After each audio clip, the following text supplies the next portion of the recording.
Okay. Okay, so we'll go ahead and get started. My name is Michelle Parker. I am with the 2nd District PTA, which is the PTA that supports all the PTAs across the city. And I am the VP of Leadership, which means that I help schools develop their capacity and leadership skills. I'm often found attending school PTA meetings and board meetings, helping them work through challenges with communication or leadership or whatever might be happening. I get called into all kinds of things like that and help plan the trainings that we do, and have led a lot of these, which is a 411 meeting. We started 411 meetings at the very beginning of the pandemic, when everybody's world turned upside down and they didn't know how to connect with other people and how to go about supporting their schools in this new reality that we ended up facing for a long time. And so we started doing these 411 meetings both to connect people online and make them not feel so alone, and also provide them with information so that they could support their schools. So we do them a lot less frequently than we used to. We were doing them every single week, some other topic. Now we do them more like a couple of times a month. People are a lot more occupied at their own school sites. And so, and I think don't need these quite as often as they used to. So tonight we are here. I'll tell a little bit more about what our topic is tonight, but you're in the right place if you came to learn about school site councils and what they are. This is the first of 2 sessions. And tonight what we're going to do is go through this introduction to what the evening is about. And I'll introduce you to our presenter, Mary Elizalde from SFUSD, and who will present about school site councils, what they are, what the law requires them to be, how they function, who's on them, things like that. And then we'll take some questions and provide some answers. And then we'll spend the last bit of the evening talking about best practices for school site councils. So tonight is just focused on school site councils. And our next session is going to be about effective partnerships. So the series is called School Site Councils and PTAs. And we wanted to start sort of at the ground level in describing what a school site council is. So many people have heard of what it is. They've heard SSC, but they don't really know what it is, why we have it, what their job is, what their responsibilities are, and why that's important, what parents and caregivers' roles are on school site councils, and the other stakeholders at a school, you know, the educators, administrators, students even, especially at the secondary level. So tonight is very focused on answering those kinds of questions. And also maybe, what is a SPSA? You've probably heard of that, a single plan for student success. You know, what is that? And then next Wednesday, we're going to have another session about effective partnerships. So we want PTAs and school site councils to work effectively together. So we'll talk a little bit about how the roles are different and where there can be effective partnership to provide better outcomes for our students. So that's what we're doing here. We'll get started first by introducing Mary Elizalde. I hope, did I pronounce your last name correctly? You did. Okay, great. So Mary is the interim director of the state and federal programs for SFUSD. She's been a teacher, principal, program administrator, and supervisor, and part of the state and federal programs for over 10 years. And Mary, I'll turn the time over to you. And if you'd like to do any more introducing of your background and experience that helps inform how you talk about all this tonight, please feel free. Sure. And I will stop sharing my screen so that you can share your screen. Okay. And we'll go ahead and turn it over to you. Here. Yeah. Do you need me to change the permissions? Can you share? I don't seem, yeah, I think you do, because I don't see it here, if that's possible. Try that again. Share. Trying to, I don't see the share screens here. Okay, hold on. Share screen, there we go. Okay, and I just had it up here, just a second, I apologize. Oh, there it is, okay. Just have a few windows open, okay. So here it is.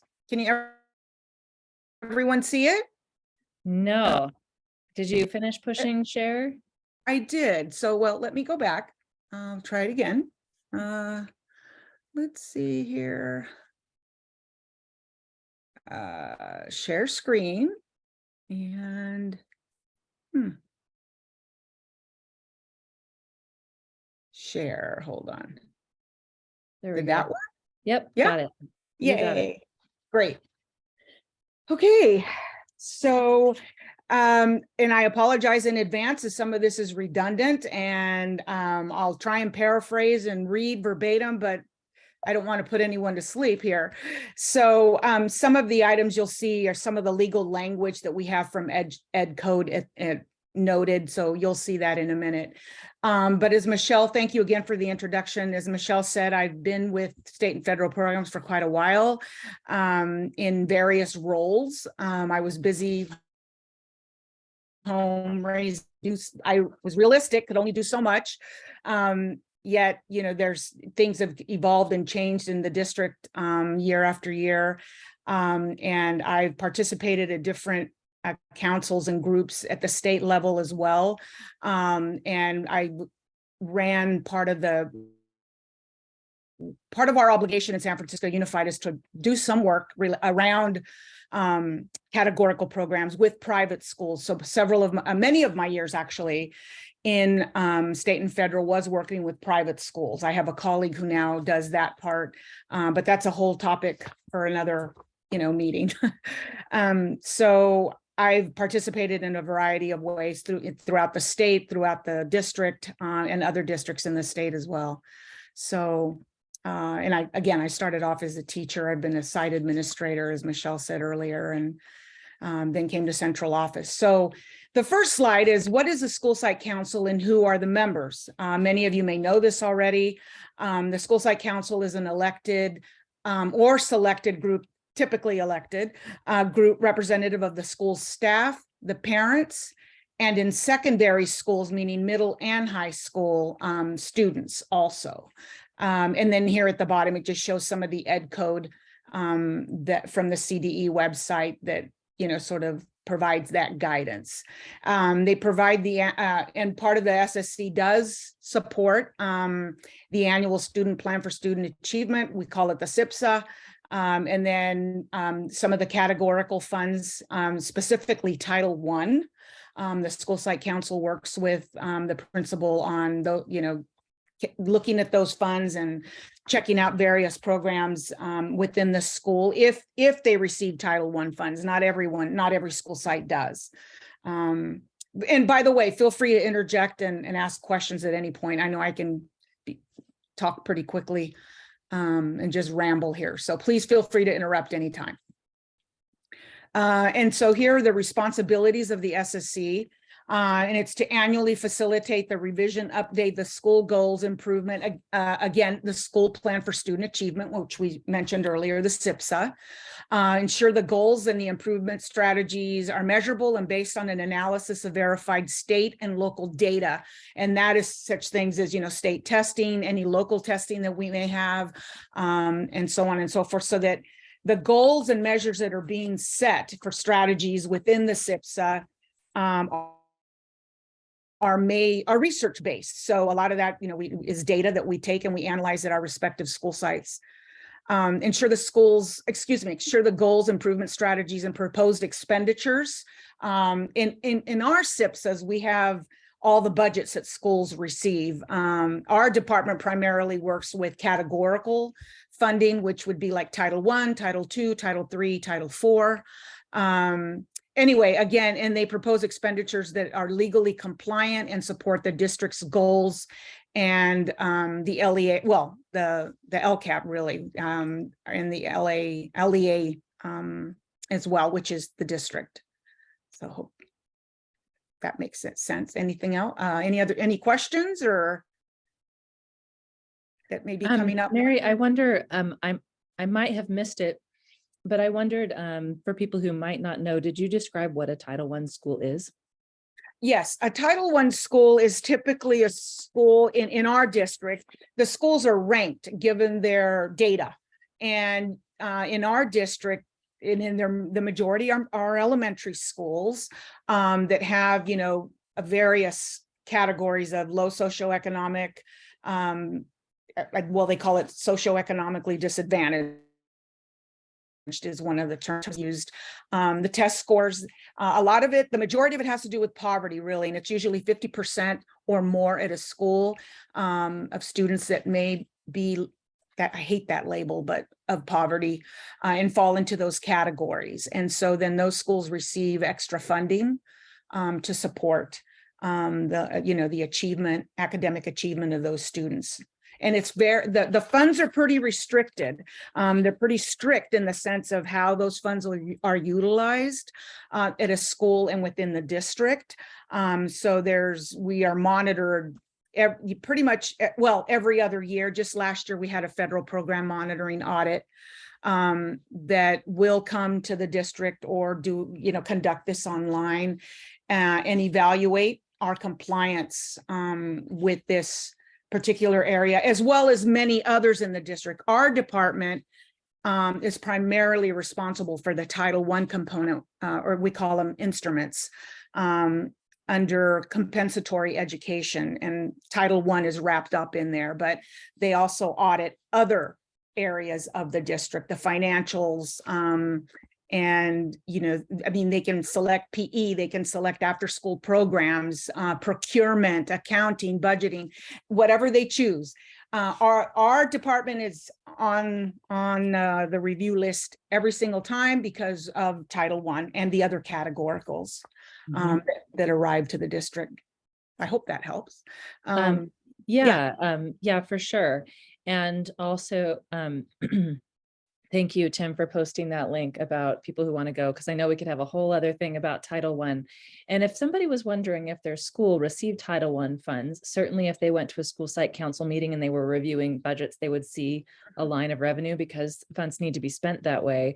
But is there some other way that people can find out whether their school or which schools in SFUSD receive Title I funding? Is there a place? Yes, and we're working toward that, having it posted online because it is public information. It's also it will be on the CDE website.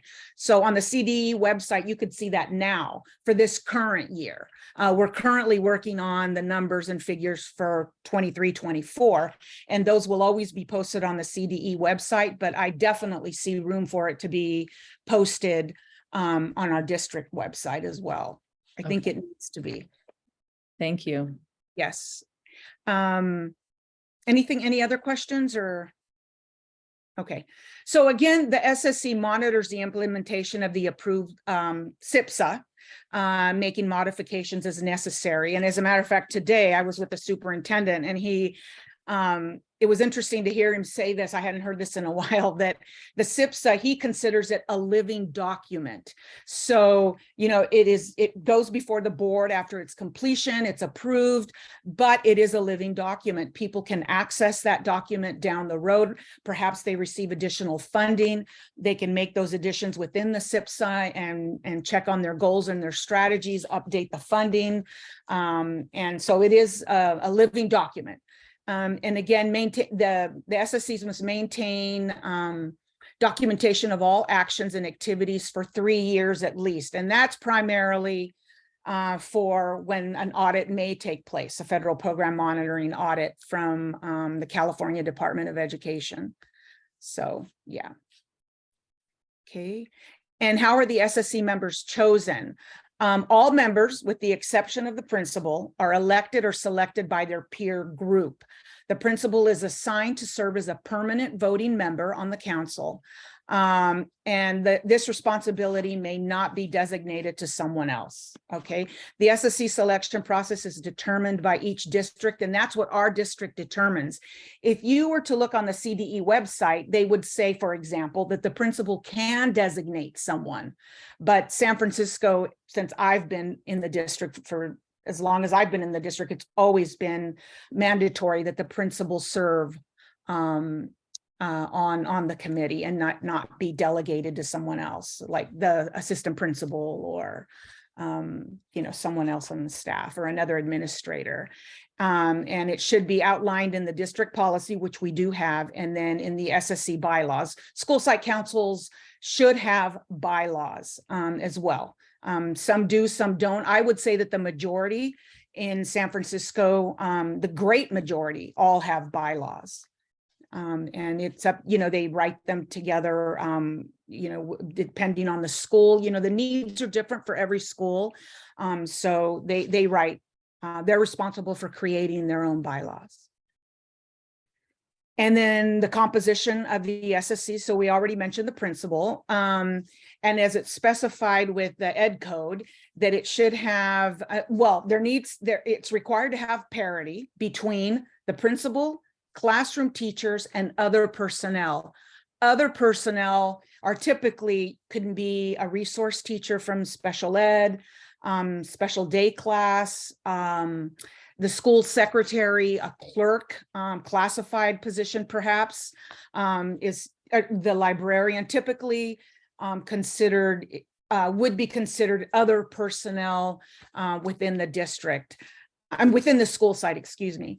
And then also parents or other community members selected or elected by parents. So, we've seen situations where, they may have two parents and then they may have a community member or two community members, and that's perfectly fine to include, and they're encouraged to be members of the SSC. And again, elections are held.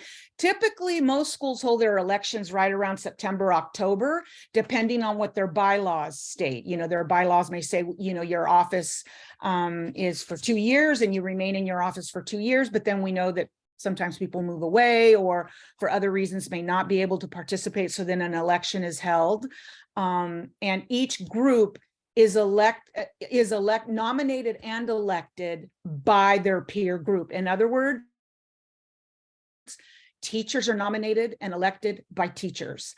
Parents are nominated and elected, voted upon by parents and community members. So the only position that is not a nomination election is the mandatory requirement of the principal. And so that position is set stone, in other words. Any questions? Feel free to interrupt anytime. And if people want to find their bylaws, I'm sorry? And if people wanted to find the bylaws for their school site council, how might they find those? Well, we have samples, like templates, on the website. We also have them, available in our office. We them with all school sites. There are samples on the CDE website as well, where they have templates that they just, they share. They're not mandatory, but here, to make it as easy as possible. And you can just Google SSC bylaws and thousands will show up as well. Thank goodness for Google. So there's plenty out there, but we of course are hope to be and become an even greater resource for our families in the district. And we're working really hard to update our part on the website. It's practically non-existent, but we're working on it because I think that would be invaluable to families. And we can just put that all up on the website or on our page and ready to go. So, but we always provide all principals and school site councils with templates of all of these items, the bylaws, agenda templates, parent, all kinds of templates. So yeah, we have a lot as well that we can share. So this particular slide shows a sample of the composition of an elementary school site council. So there's always the mandatory one with the one principal. Teachers is 3. The other staff we talked about is 1. And then, so in order to achieve the parity, and then 5 parents and or community members for a total of 10. And here's the sample composition of a secondary school site council. They are not, I was reading up on this on the CDE website, and they will allow 10 members.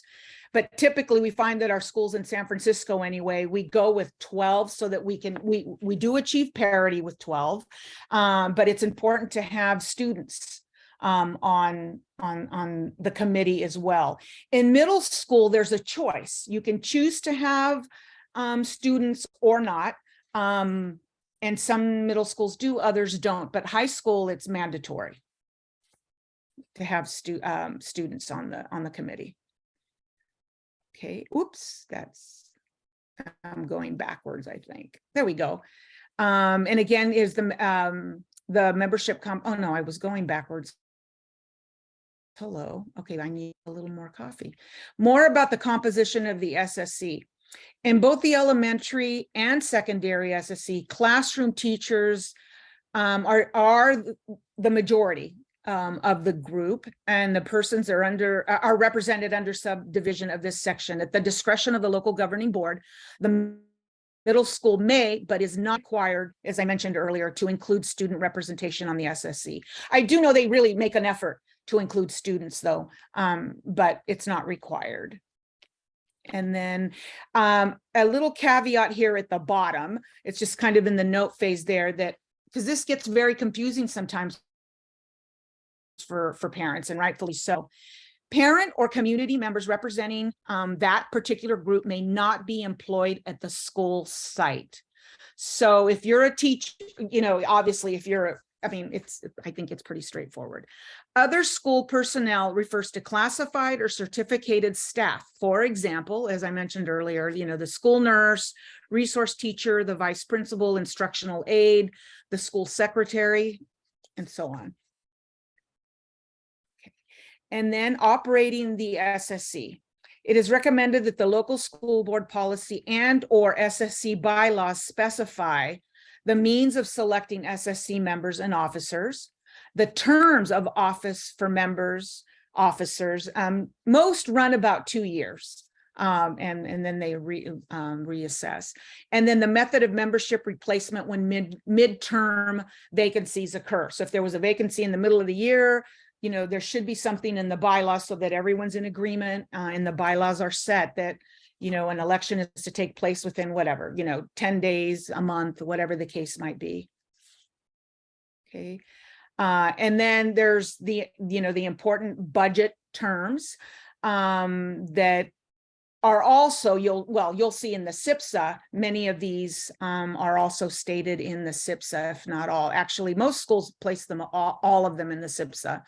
LCFF, which I think most of us are familiar with, local control funding, the weighted student formula, supplemental versus restricted versus categorical, state resources that are supplemental, like you know, various concentration grants, like the English learners.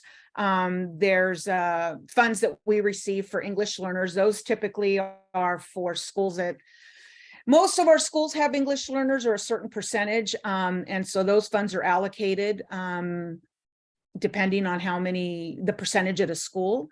And then again, also SEG, LI, low income, and then the LCFF concentration grant.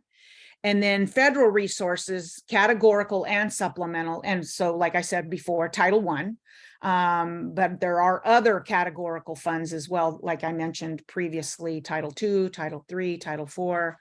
And so our office oversees predominantly Title I, but other things get thrown in there as well.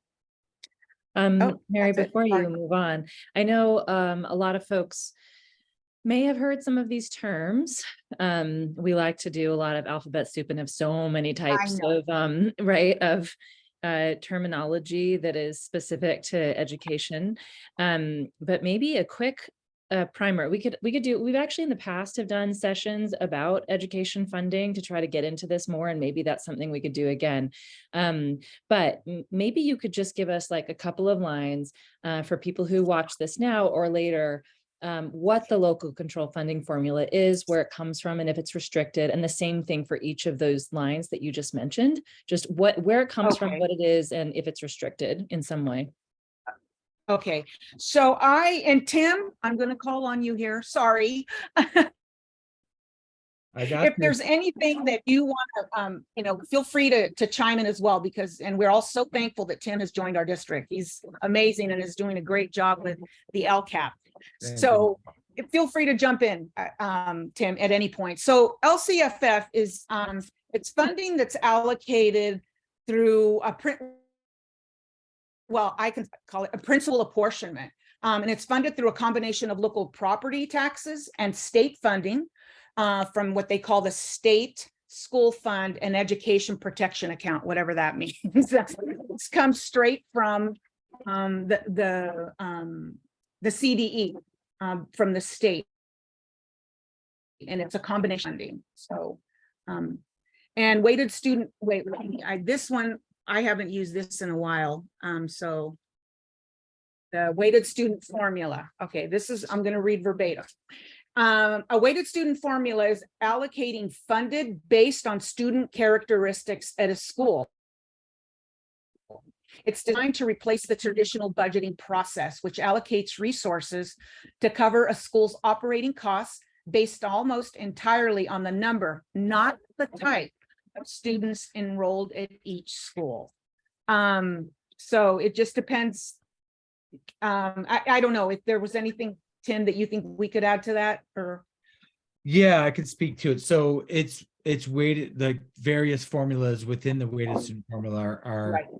more heavily allocated to serve what LCFF calls these unduplicated students, Yes. low income, low socioeconomic status, English learners, and foster youth. So there's Right. weights that play into kindergarten through third grade, knowing just the importance of driving like literacy, for example, by third grade, is that being a huge predictor of success in middle and post-secondary or secondary. Even incoming proficiency in secondary grades factors into the weighted student formula. So 8th to 9th grade. And then English learners as a huge driver, special students with IEPs for special education, and then that low SES, that low socioeconomic status. And just to say like a little bit about LCFF, local control funding formula is not the entirety of our $1 billion district budget, but it's the Correct. largest, most reliable chunk that we get, as Mary mentioned, mostly through property taxes, other instruments. That's why California is also so low in our student allocation compared to states like New York. But the majority of that comes in the form of base funds. It's called base funding, and that's through ADA, which is the average daily attendance. So attendance is a large driver for that 90% of the local control funding formula. 9% is then derivative of the supplemental grants, Right. which are very highly allocated and earmarked towards those focal student population groups. And then 1% goes towards our concentration grants. That as a whole, and sorry, I don't have a graphic that shows it, but that's about 60% of our budget as a whole from the state. And if we were wanting to be fiscally responsible, right, we would be operating all of our programs really from LCFF, as that is the most reliable source of income. We also in San Francisco are very fortunate to have our ballot measures that get passed and other funding streams. So the principal public education enrichment fund is our PEEF, throwing out another acronym, that also goes towards funding a lot of arts and other programs here within the city. Then we have various ballot measures that get factored into that overall piece of the puzzle. And we're also a county office as well. So there's funding that comes that way. But the majority of our funding to run our schools comes from the local control funding formula. And many of those resources are earmarked to go towards students who are furthest from opportunity and towards those sites that have historically underserved those students and families. Thank you. Okay, and then we have the supplemental versus restricted versus categorical. It's really interesting because I don't think there's any versus with these three. I'll give I think the easiest way to try and explain it is to give an example. Like Tim said, the bulk of our money comes from LCFF, but let's take, for example, Title I, which is probably one of the most restrictive and categorical sources of funding. The federal government, and it's not just the CDE, stipulates that Title I is to supplement the program we already have that exists, the base program, LCFF, weighted student formula, whatever you want to call it, our basic core program. Title I comes in as sort of icing on the cake. So, for example, you can't hire, they're very strict about who you can and can't hire. You could certainly take a teacher and pay his or her salary for class size reduction. But you can't hire a bilingual teacher and pay them strictly out of Title I. That would be supplanting, because, you know, we're required by law to, at minimum, provide a teacher for that classroom, and using LCFF, whatever funding that is not as restrictive. Again, sort of the icing on the cake. It's to supplement the achievement of our students, and not to take the place of, and like, you know, yeah, so that's the way, the easiest way, I think, that to try and remember what it's all about when you think of supplant versus supplement, is that we're not the base layer, but it's the icing on the cake, if that makes any sense. And so people typically look at those funds and think, oh, that's so restrictive. And it can be, but you know, there are definitely ways to use it. A lot, you know, thought has to be put into it. That's what I think the feds want to see, is that there's some thought that goes into how you're using these funds to supplement, to increase the academic achievement of our children that are not, you know, currently achieving where they need to be, and to sort of fill in that gap. And with all the new visions and guardrails, not, you know, that we have coming into play, I mean, that's what it's all about, is to support our focal groups. So, okay, and then there's a supplemental, and the supplemental concentration grant, those are funds primarily to support our English learner students. And then again, the SCLI, low income, that would be, you know, socially disadvantaged, so to speak, whether it be foster youth, homeless, you know, different categories of students that otherwise, you know, may fall through the cracks if we didn't have some of this supplemental funding to support their academic growth and achievement in the district, and to, you know, get where they need to be by the end of 12th grade, hopefully. Yeah.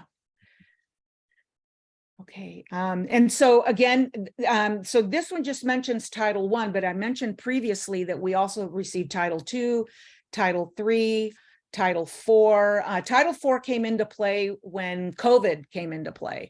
And that one's been, we're still learning about Title IV. Title II is primarily for professional development of our teachers and our leaders. Another restrictive resource. You can't just take Title II and decide, oh, let's buy a bunch of textbooks with it. No, textbooks is the bare minimum, and you know, that we need to supply to provide our core program. So you cannot go out and purchase a bunch of textbooks, but rather the funds are for professional development. So coaches that support teachers in the classroom, also leadership opportunities for school leaders. Again, all professional development.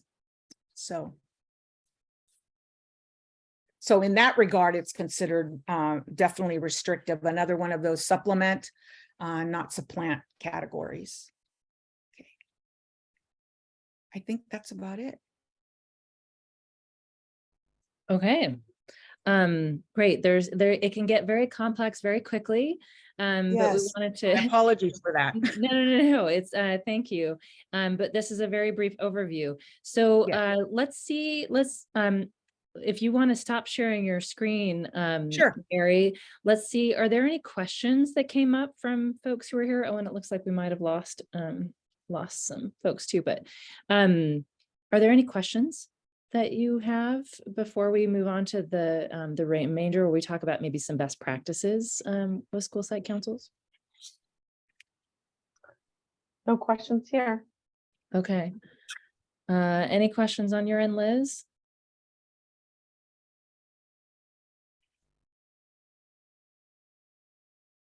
Let's see if I don't see anything, then I will assume no. Okay, so I'm going to go back to sharing my screen. And so wanted to talk a little bit about best practices. You know, we get into all of these technicalities about funding sources and what those are meant to do, and following the rules of, who's on the site council and things like that. So let's talk a little bit about where I wanted to start was, when we talk about best practices, what do we mean by best? So my question for you is, if you were to think about, any kind of a program or engagement effort where it felt good to you, what kinds of characteristics would you use to describe a good community engagement process, or a good process in general? What would you be looking for? And you can think specifically about a school site council too. What characteristics? Just go ahead and unmute yourself, anybody. I think transparency is important, communication, so being communicative on like what they're doing, and when and how. Inclusive,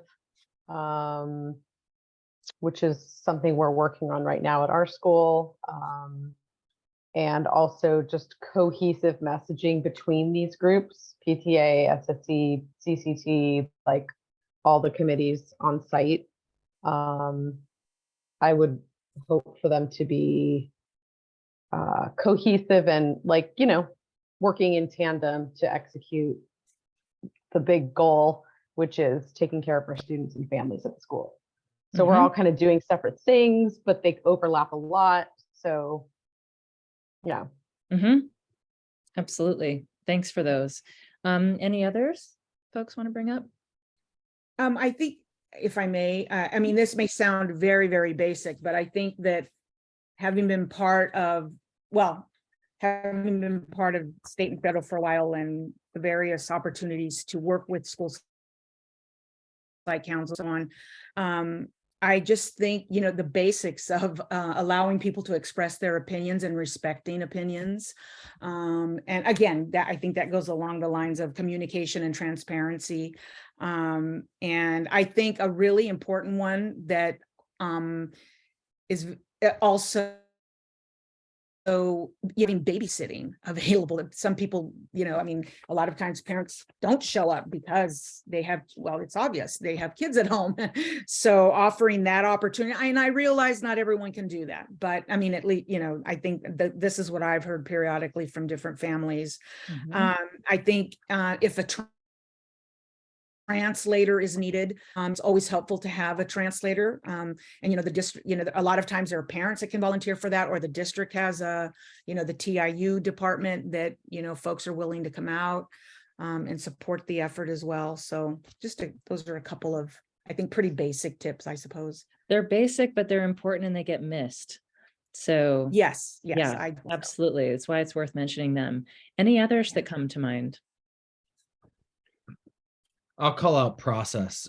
Just a big process person generally, because I think it creates equity for entry points, right? And I think thinking about equity of voice, so anchoring in norms, anchoring in like the why, whether that's a root cause analysis, but really to ensure that the whole community understands the purpose of what we're striving for in these councils, and then also the two-way communication back to say what changed or what we're hoping to change as a result of all this input. So process and multiple entry points and various ways of getting educational partner input and engagement is a huge thing for me. And then data too. What does the data tell us? How do we ensure that it's not a site leader? Not to say that this happens, but I think site leaders are accountable to taking this work across the finish line. How do we ensure that they are supported in actually getting that equity of voice and feedback and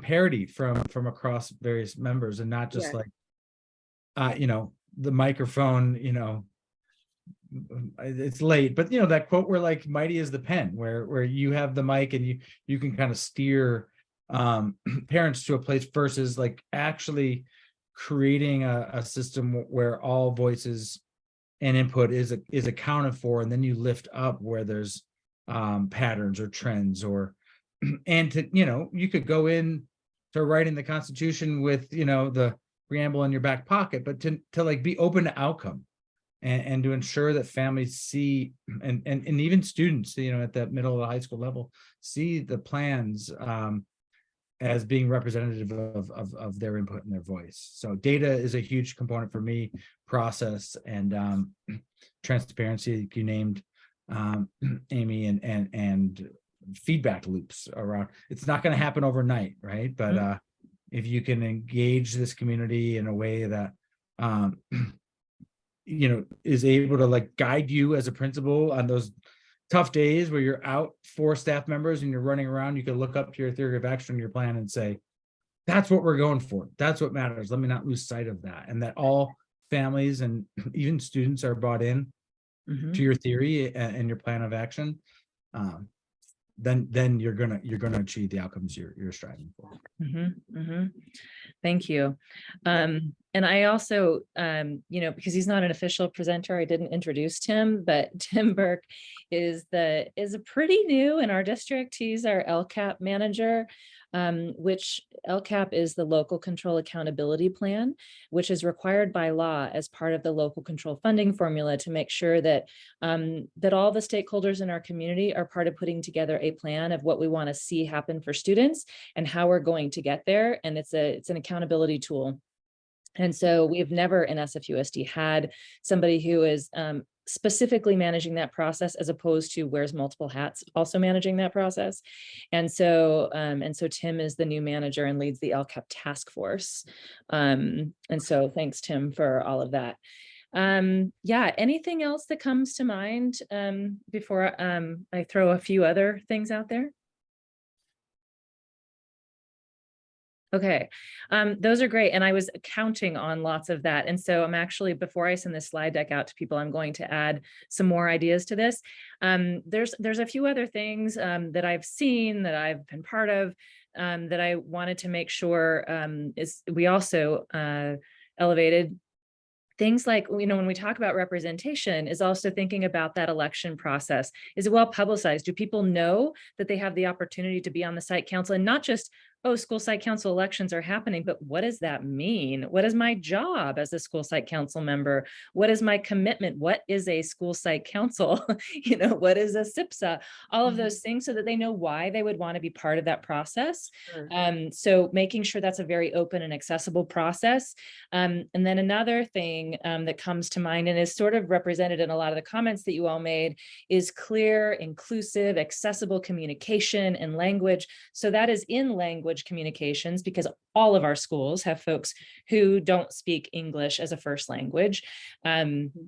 But inclusive and accessible communication also includes that we're not just calling it an SSC, we're calling it a school site council. And we're, you know, when we talk about an LCAP, we say it's a local control accountability planner. As we talk about these things that become so commonplace for folks who work in education, we remember not everybody knows what those things are, and using really direct and accessible language as we talk about them, so that they feel included in the conversations. And it's totally possible to do that. You just have to wear like a little bit of a different hat, you know, as we talk about those kinds of things. Another thing that really matters for anybody in our community is notice for our meetings. You're actually required by law to give 72 hours notice, but it's a best practice to do even more than that, because all of us have to plan our lives and we can't make changes at the last second.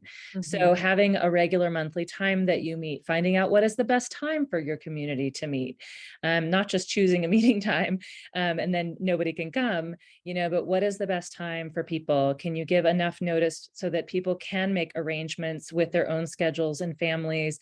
Babysitting and food also is a really big deal. If you can find a way, that's actually a way I would say that if you can't find it in your site budget, that PTAs could support, is providing babysitting and food to increase participation in school site council meetings. And then asking that question, whose voices aren't here? Tim was kind of alluding to some of this, is which groups of folks in our school aren't here at our table, literal and figurative table. And as you identify those, actually proactively inviting, you know, so it's not just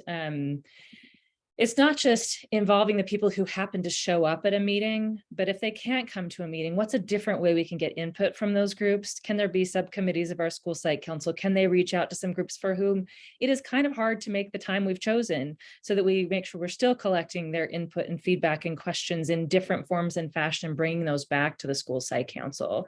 There's lots of advisory groups and stakeholder groups at a school site. Those are student groups. Those are African American Parent Advisory Council. Sometimes there's special education advisory groups. There's PTAs, there's ELACs, there's all kinds of different groups. So how are we making sure that, that we're reaching out to those, affinity groups and other sort of stakeholder groups to have them participate in this school governance board, right? I will throw I'm a big youth voice person. And so I think it's of course important and sort of embedded in the secondary suggestions, having students be in middle school and definitely for high school being part of the site council. But even if they're not members, you can still invite students to participate, even at the Yes. elementary school. Right? Well, you can invite elementary students to talk about what's working Absolutely. for them in their classrooms. What do they like? What makes them feel good at school? What helps them learn? Things like that, as your school site councils are having conversations about which types of interventions to put in place, how might you use the resources you have to best affect students? And then of course that data, when you're looking at the data and you're pulling in the anecdotes and real stories to put like humanizing the data, I think that can be really, really useful. Training and supporting your school site council members so that at the beginning of a year and throughout the year, and perhaps having a programmatic element to every school site council meeting, which is how can we teach you how to do your job better as a school site council member? How can we bring in a data person from the district to teach us how to read data, how to analyze it, how to tell, what story can we draw from this data that we're looking at? If there is a particular program at your school that is funded specifically to meet a student need, why don't you bring in the people who run that program and talk about, let's monitor the progress of that program. How's it working? Are we seeing that it's making a difference? So that's part of the school site council's job, is to monitor progress and the goals it sets for its SPSA. Are there other things that have come to mind? I think one of, I think having the bylaws, from experience, I don't know, just being part of school site council observation throughout the district for many years, I think having bylaws is very critical. So I think it spells out expectations in reality, and, expectations not only of each role for, let's say, the membership, be the secretary, the chairperson, et cetera, we will meet up, the first Tuesday of every month from 7 to 8. And, to get as explicit as you can in the bylaws. And I think it helps to prevent a lot of potential situations that could come up, not positive, down the road. And I've seen that, and I have seen that happen, unfortunately. But, if the bylaws are there and they're pretty straight, set forth and straightforward, I think most people tend to say, okay, well, our bylaws are a guiding document here, and this is what we agreed upon. Yeah. Because ideally the bylaw by the group, and have input. So I think bylaws are very, very important to have. Yeah, and I think that Mary, gets I'll stand by. go ahead, Tim. Oh, sorry. I just was going to say that it often comes down to trade-offs. And we're looking at razor thin margins around state allocations and the shifting budget from year to year that we get from Sacramento, and whether or not Governor Newsom's going to run for president can have an impact on how states get, how local education agencies get their funding. And so there are these razor thin margins of what the SSC actually can have within the locus of control. And those bylaws can really help determine how we work to really see the need of the whole of the students to be able to make those difficult trade-offs, to then determine, from this concept of targeted universalism, if we focus our efforts on this group, maybe we will see a rising tide lift all boats around over here. And so the trade-offs is like, it's not about who's loudest or who screams, most often, versus like, what's the collective need as the school when you're working with often laser thin margins. For sure. Where And right along those lines, Tim, I was just going to say that the bylaws are so, when you talk about him, process is so important and bylaws are tie right into that. You know, it's Yes. setting up a structure for which you have conversations, make decisions, how you're making sure you're communicating about all of that, who has what role, who should be included, you know, all of those things are laid out in bylaws. And so that, you know, we all know how important process is to making people feel a part of something that's happening. And so bylaws help you do that. Wonderful. I just want to throw out a couple of other things. This is not the only timeline. This is just a suggestion of potential timelines that you can use across a year for a school site council. We're having similar kinds of discussions in our LCAP task force of like, what can happen throughout a year instead of just when there is a deadline, you know? And so you want to think about with your school site council, what do you do in September, you know, beginning from electing and training your members and choosing what your priorities for the year will be, to moving through reviewing data, monitoring progress, starting to draft budgets and your SPSA, monitoring those things. You can think, in fact, I would encourage site councils to, at the beginning of the year, plan, what do we want to do every month? Because it so oftentimes goes by quickly that if you think about it too late, it's hard to be prepared for that to happen at a meeting. And then you miss it. And then all of a sudden it's March and you're at the school planning summit and having to write your SPSA. And so mapping your year out, encouraging your site council to map your year out at the very beginning ensures that you're covering what you want to cover so that you have a good process and that you can make it, find a pathway to achieving the kinds of outcomes you want for your students. So if you have anything else you want to add to that, Mary, but otherwise I'll move on. Yeah, no, I think that's an excellent recommendation. I mean, I know that internally we have, you know, a million trackers, timelines, work streams, everything. And a lot of these things, this is something that, you know, if at one point, if we're able to get our page up and running, that I think would be an excellent resource. And again, it's a sample, but it also serves as a guide for school site councils. And to just, you know, I mean, I've developed handbooks and, you know, year after year and revised and they can be overwhelming, but a lot of times I think just like one snapshot of like, okay, here's a sample timeline, here's a sample of bylaws. I think would be very helpful. I think the timeline is excellent because it really does keep folks on track. And yeah. You can't, you won't end on an outcome you're hoping for by happenstance. You only get there with intention, right? That's right. That's right. And so it's very unlikely you'll reach your goal by accident. That's right. Right. So making a plan for getting there is really important. The last slide here, you'll see this in the deck, is I threw together a whole bunch of resources, which we can add to. In fact, there's a few that Tim has posted in the chat that I will add to this later before I send it out. Here is the page about school site councils right now on the SFUSD site. Thank you so much. Sure. There's also the page from the California Department of Education. There's a really great, and I just, there's a deep dive on Title I. There's also a great website, if folks aren't familiar with, called ed100.org that has a lot of blogs. And the way that they approach the content on ed100 is super accessible language. It's family friendly, community friendly. You do not have to have a, you know, master's in education to understand what it's saying. And so this is a blog post that talks about how school site councils work. It's really good, gives basics. I just threw in, just while you were talking, Tim, the sample bylaws from Balboa High School, put that in there. And then here's a bunch of guides from school districts across the state who have sort of a handbook or a guide on how site councils work. And of course, they're tailored to their specific district, but most of what's included in there is pretty useful. In fact, I really like this last one, the Siskiyou County office. They have a lot of really great stuff in theirs, but there's many more of these online, but these are a handful that I thought were particularly good in case your site council is looking for some ways to sort of institutionalize some practices. And I think, whoops, I did not mean to do that. Let's see. I didn't mean to actually click on a link. I think that was my last slide. So I'm going to stop sharing.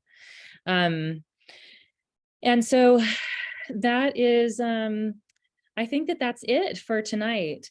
I hope that was a good I hope introduction so. to school site councils. If there are other questions, folks who are watching this later, and now can share those. And then next week, we're going to talk about how we partnered together across a school site to really make this a reality. Good outcomes for our students a reality, and not have work in silos. Silos Yes. are not particularly helpful with limited resources, especially. Mhm. So I'm going to stop recording.